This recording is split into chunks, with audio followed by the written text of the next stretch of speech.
세계 4대 종교 가운데 하나인 불교의 창시자 석가모니의 무덤은 저 인도의 능수 해안에 있습니다.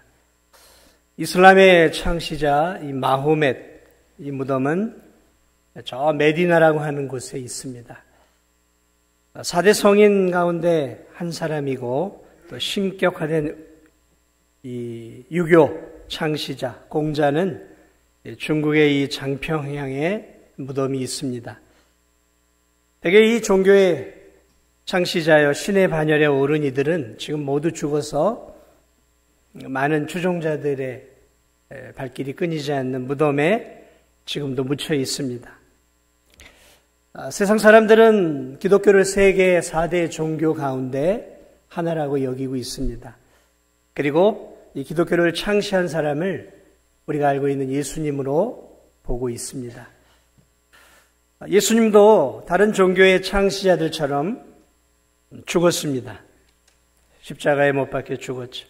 그런데 대단히 다른 종교의 창시자들과는 다르게 대단히 험한 죽음을 죽었어요. 비참한 죽음을 죽으셨다라는 것입니다.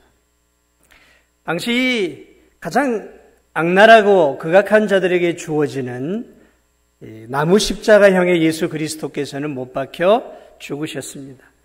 그래서 이 당시 유대인들이 볼 때 예수님의 죽음은 저주받은 죽음이었어요. 왜냐하면 율법에 나무에 달린 자마다 저주받은 자라라고 율법에 기록이 되어 있기 때문에 유대인들은 지금도 예수님을 저주받은 죄인으로 여기고 있습니다. 그들이 예수님을 구주로 믿는 것이 그래서 어려워요. 우리가 믿고 있는 이 기독교의 창시자인 예수 그리스도의 십자가의 죽음은 그 당시에 헬라인과 로마인들에게는 극악한 죄인이 죽은 형벌로 보았기 때문에 예수님을 믿는 것들이 또 어려웠다라는 것입니다. 오늘 본문을 보면 예수님이 십자가에서 숨을 거두신 이후에 아리마대 요셉이라고 하는 그 당시 산헤드린 국회의원, 공회의원이었던 이 아리마대 요셉이 총독 빌라도에 가서 예수의 시체를 요구합니다. 매장하겠다라는 거죠. 안식일이 오기 전에. 예수 그리스도의 시신이 죽었음을 확인한 빌라도는 시신을 넘겨줍니다. 그리고 아리마대 요셉은 자기 자신을 위해 만들어 놓은 비싼 돌 무덤에 예수 그리스도의 시신을 안치합니다. 그리고 거대한 돌문을 닫습니다.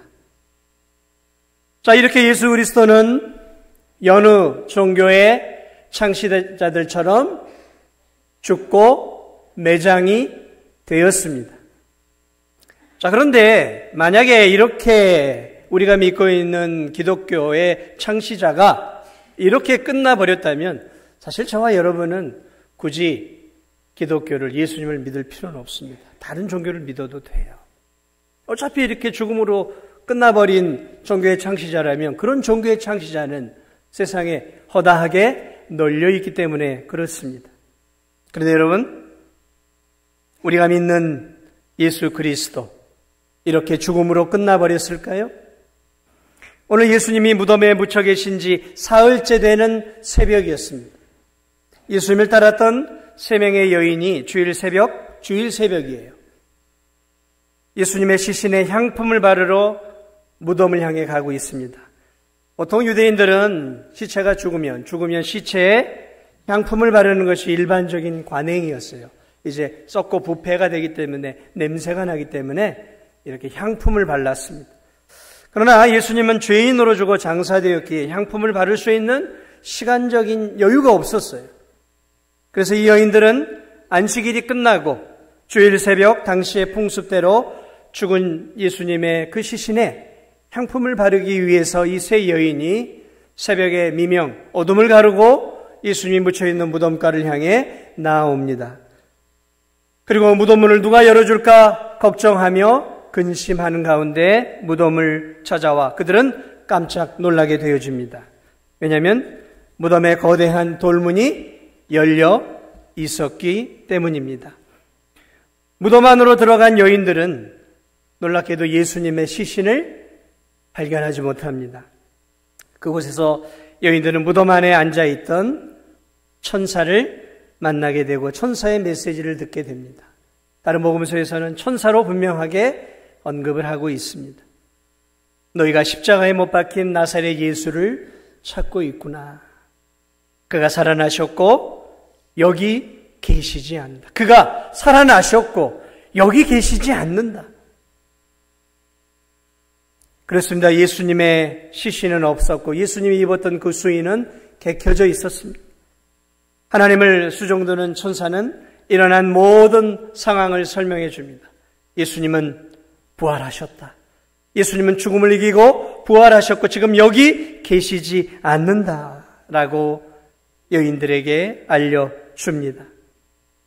여러분, 이 사건 이후에 바로 얼마의 시간이 바로 지나 부활하신 예수님은 자신의 부활한 모습을 이 세 여인 가운데 한 여인이었던 막달라 마리아에게 보여주십니다.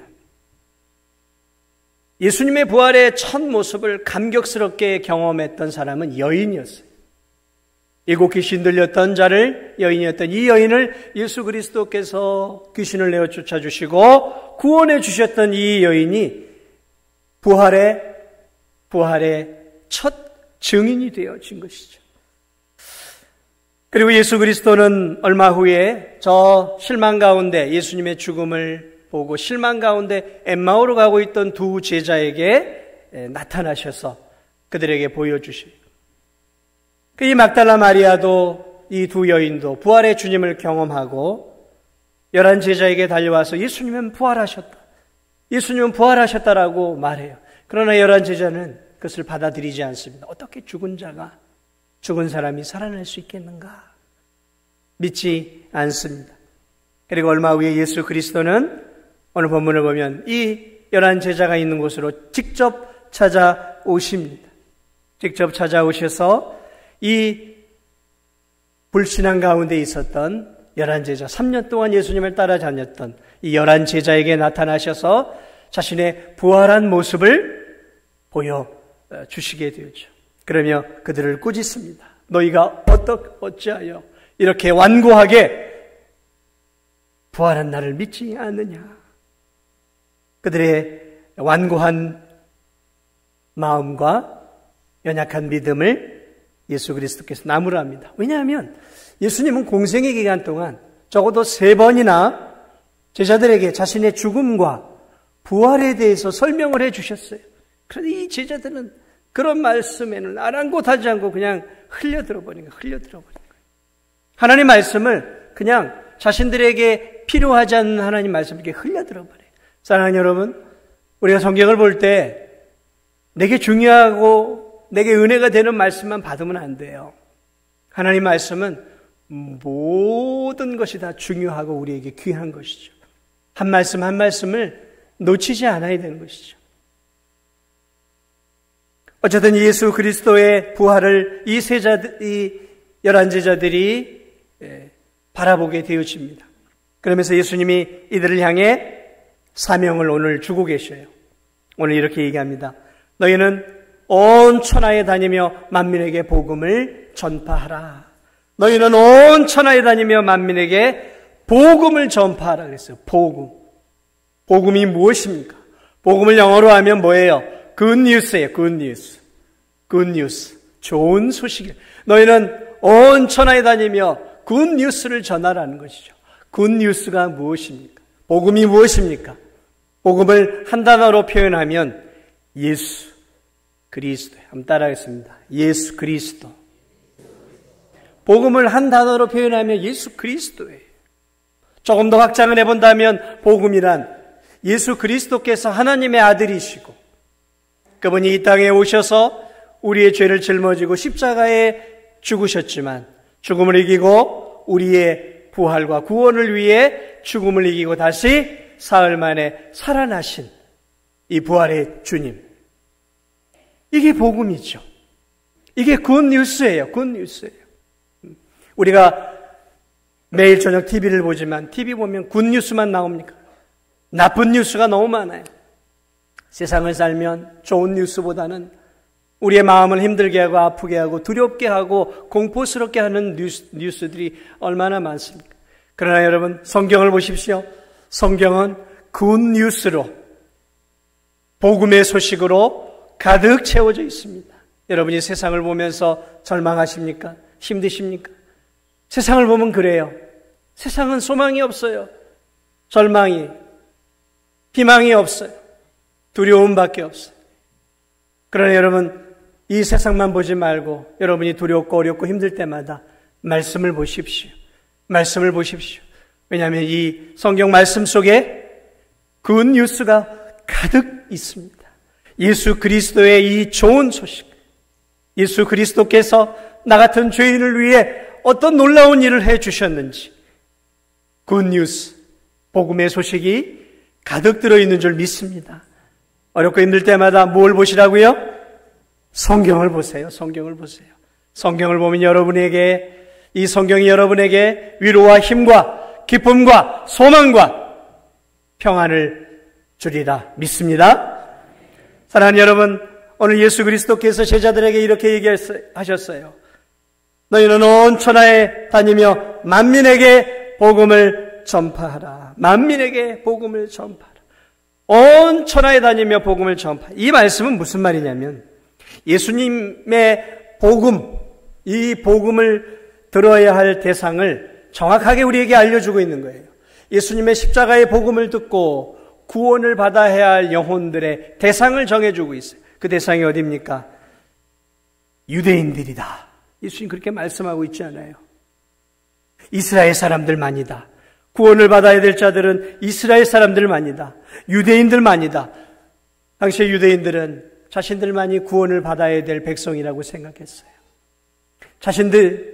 자신의 민족, 아브라함의 혈통적 후손인 자신들만이 구원을 얻어야 될 대상이고 나머지 모든 민족은 개같은 민족이라고 생각했어요.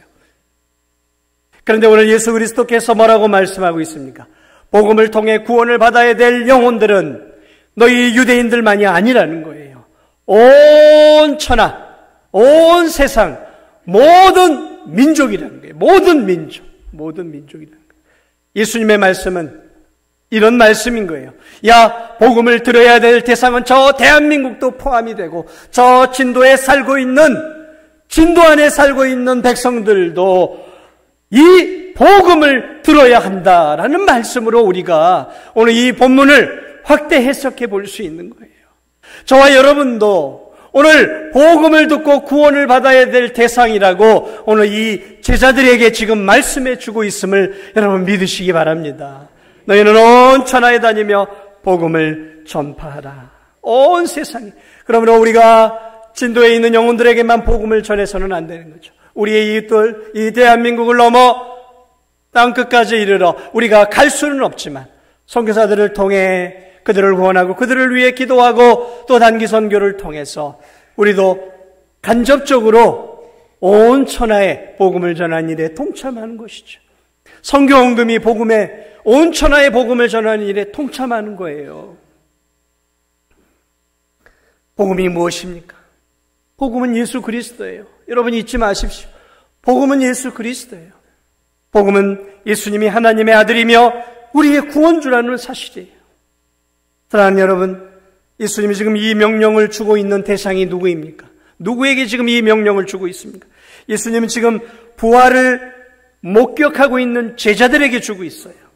부활을 두 눈으로 경험한 이 제자들에게 지금 주고 있어요. 예수님 자신이 누구인지도 예수님이 누구인지에 대한 믿음이 희미한 사람들에게 이 명령을 하고 있는 것이 아니에요. 예수님을 위대한 성인쯤으로 알고 있는 사람들에게 이 명령을 주신 게 아니에요. 예수님을 위대한 사랑의 화신쯤으로, 예수님을 위대한 도덕 선생쯤으로, 예수님을 내 마음에 평안을 주는 분쯤으로 여기고 있는 교회를 다니는 사람들에게 이 명령을 주신 게 아니에요. 오늘 이 명령을 주신 자들은 예수 그리스도의 부활을 두 눈으로 보고 예수 그리스도를 부활의 주님으로 나의 구원자로 믿고 있었던 제자들에게 주신 말씀이었다라는 것이죠. 그러므로 여러분, 오늘 이 말씀을 통해 우리는 이런 질문을 드려야 되는 거예요. 여러분은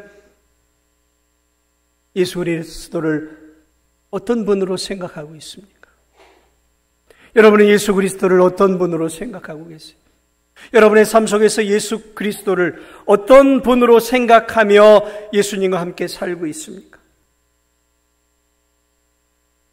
나는 아직도 예수 그리스도에 대한 확신이 안 서. 예수 그리스도가 정확히 누구일까? 나는 아직도 예수 그리스도가 정말 나를 위해 십자가에 죽으셨는지, 나를 위해 정말 죽음을 이기고 부활하신 분일까? 그런 확신이 들지 않는 성도들에게 오늘 이 지상 명령은 여러분에게 속한 것은 아니에요. 아직 예수님에 대한 믿음이 없는 분은 오늘 예수님이 하신 말씀 중에 이 말씀을 기억해야 돼요. 어떤 말씀이냐면 16절이에요. 16절을 볼까요? 믿고 세례를 받는 사람은 구원을 얻을 것이요, 믿지 않는 사람은 정죄를 받으리라. 우리 16절 함께 읽어보도록 하겠습니다. 시작.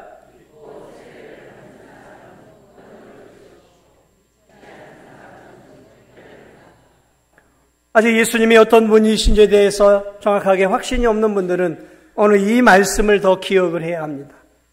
예수님을 믿고 나의 구원자로 부활의 주님으로 믿고 세례를 받으면 죄의 용서함을 받고 구원을 얻는다라고 하나님의 아들이 친히 말씀해 주고 있습니다. 교회를 다니고 예배를 드리는 것도 너무 중요하지만 그것이 우리의 구원을 가져다 주는 것은 아니에요. 성경은 우리에게 분명하게 이야기하고 있습니다. 믿어야 한다라는 것이죠. 믿어야 한다라는 거예요. 예수님을 나의 구원자로 믿어야 한다라는 거예요. 교회 나와 예배 드리는 것이 너무 귀한 일이에요.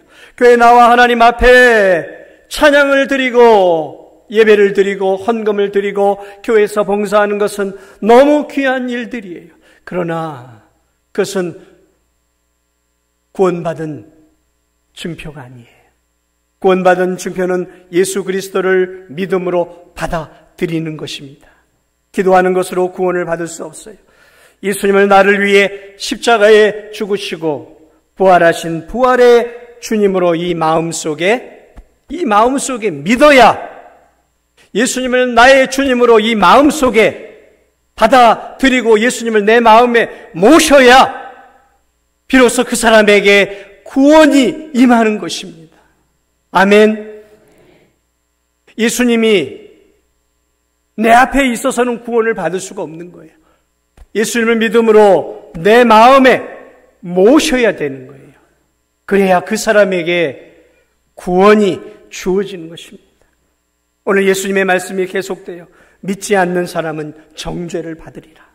예수님은 자신을 하나님의 아들로 구원주로 믿지 않는 사람에게는 그 사람의 죄가 그 사람을 형벌로 이끌 것이라는 것이죠. 자신이 지은 죄에 대한 벌을 하나님이 반드시 내리시겠다라는 거예요. 죄에 대한 형벌은 영원한 하나님의 진노와 저주입니다. 영원한 심판이고 영원한 지옥에 떨어지는 것입니다. 그러므로 여러분의 인생이 다가기 전에, 죽음이 여러분의 눈앞에 오기 전에 여러분 잊지 마십시오. 오늘 예수 그리스도를 이 제자들처럼 나를 위해 십자가에 죽으신 주님으로, 그리고 사흘 만에 부활하신 부활의 주님으로 꼭 믿으시기 바랍니다. 그것이 예배를 드리는 것보다 더 선행이 되어줘야 돼요. 오늘 이 가운데는 대부분의 성도들이 이 제자들처럼 예수님을 나의 구주, 나의 하나님, 부활의 주님으로 믿고 계신 줄 압니다. 그렇다면 오늘 예수님이 이 제자들에게 주신 명령은 제자들만이 아니라 예수님을, 부활의 주님을 믿고 있는 여러분에게 주신 명령이에요. 그 명령이 무엇이라고요?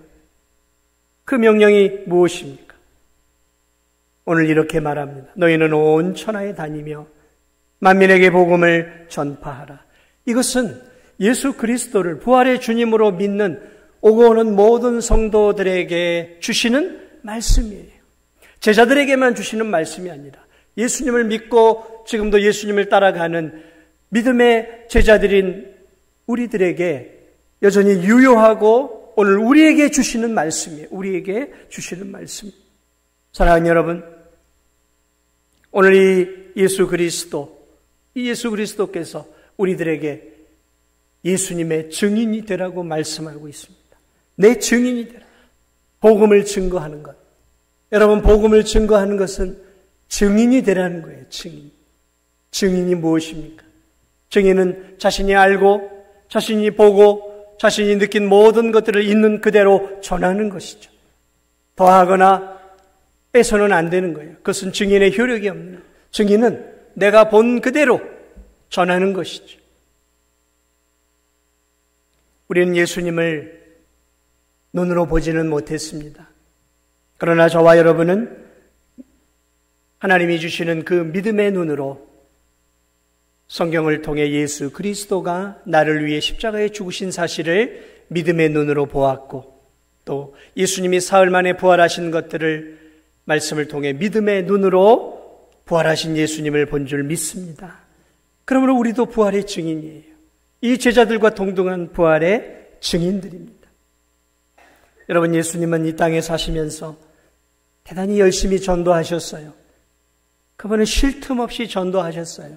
마을과 마을을 돌아다니시면서 계속해서 전도하셨어요. 복음을 증거하셨어요. 예수님이 가는 곳마다 구름대 같은 군중들이 몰려왔습니다. 그들의 필요를 채워주셨어요.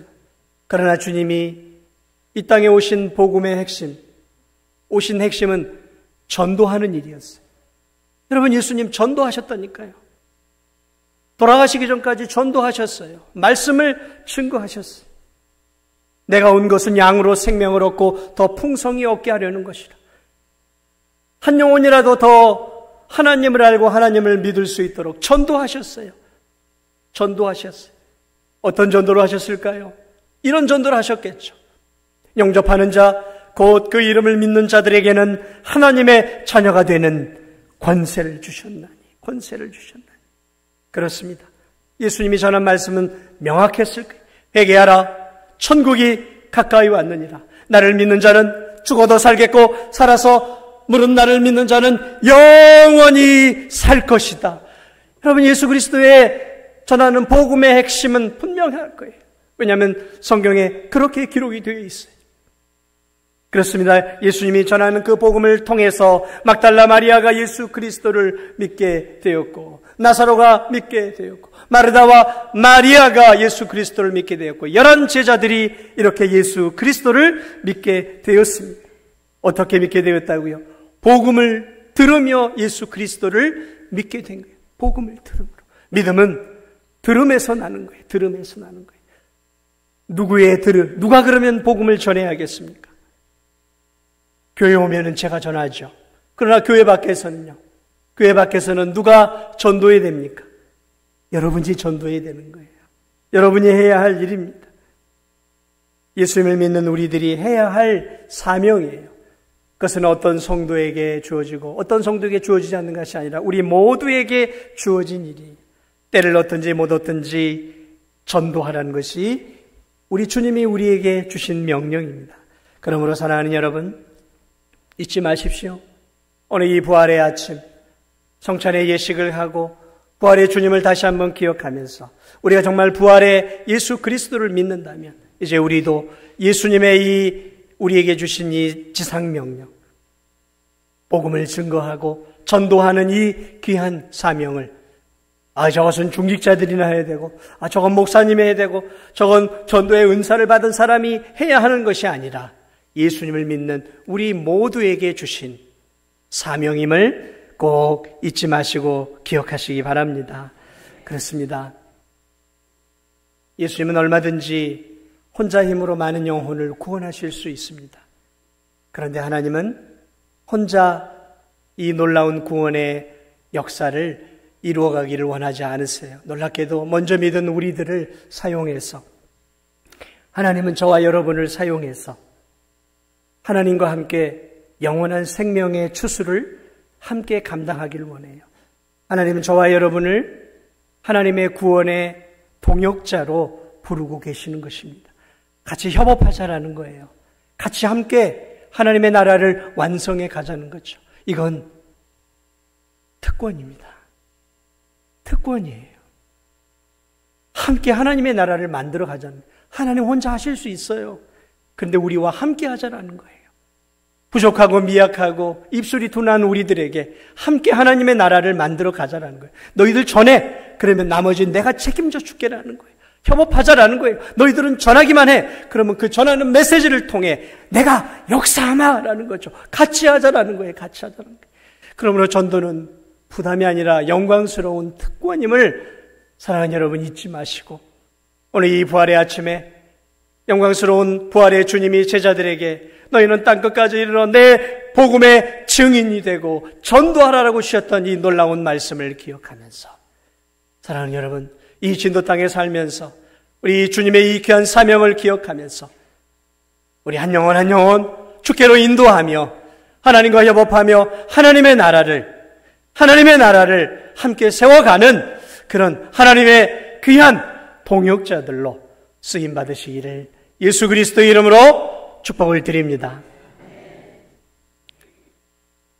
우리 시간 함께